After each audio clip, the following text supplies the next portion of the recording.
All right, this video is going to show you how to make your line graph based on your photosynthesis data using Excel.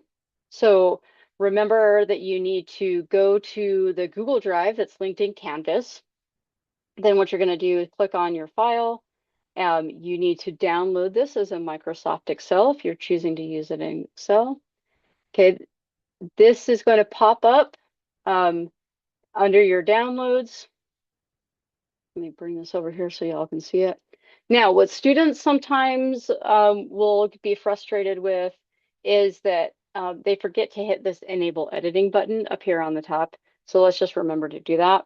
Okay, you guys are going to find your group. I'm going to go over here to a different class and use their data to demonstrate how to do this.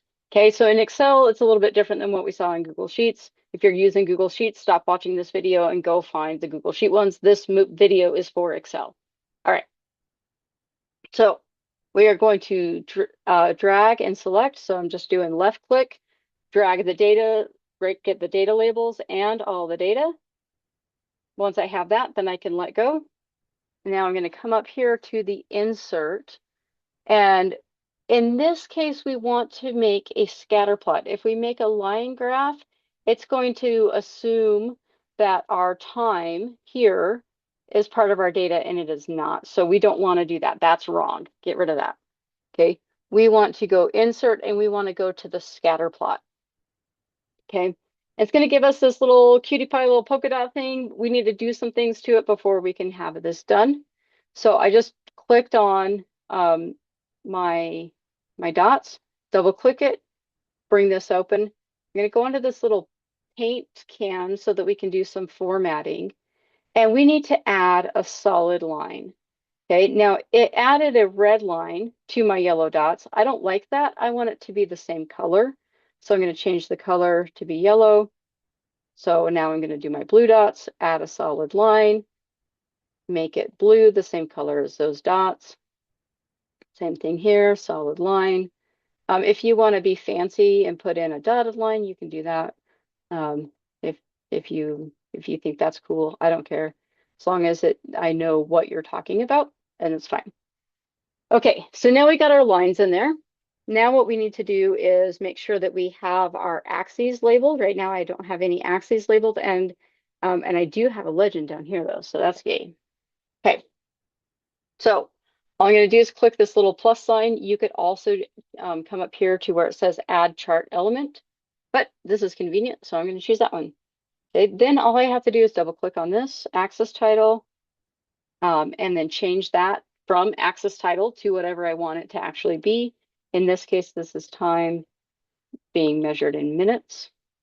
My y-axis is the number, I'm just going to say leaf disk floating.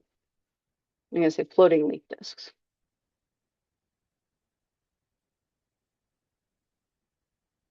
Okay. And now I can change this chart title to a summary of what the results are being shown in my graph. And so in this case, light intensity led resulted in faster photosynthesis. Okay.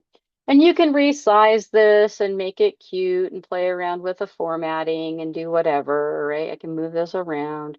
I can get rid of these lines, um, blah, blah, blah. Okay, however you want to play with this and make it cute, go for it. As long as you have the elements a descriptive title, X and Y axes labeled with units as appropriate and a legend, that's what I care about. Okay, now you can save this. This is something you can do in Excel that you can't do in Google Sheets, is save this as a picture. So you can save it as, type in whatever. This is a photosynthesis graph, whatever, however you want to save it, and then upload that into your to your post lab. Okay. All right. So let me know if you guys have any questions or issues. But that should get you what you need to do.